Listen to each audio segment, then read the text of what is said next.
Ito na ang Ludis. Ito yung mga menu.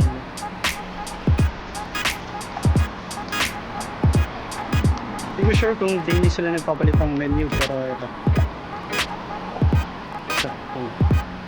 Ludis. Pasok naman namin.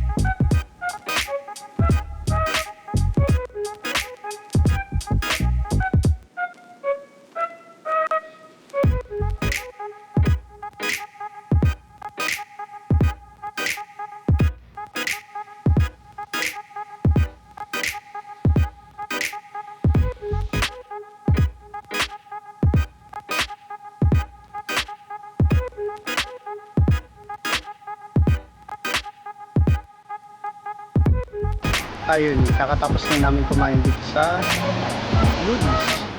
Para sa mga kapwa Pinoy, punta tayo dito. Sulit ng malaki yung serving nila, masarap yung pagkain. And ang bite ni Tatay Greg.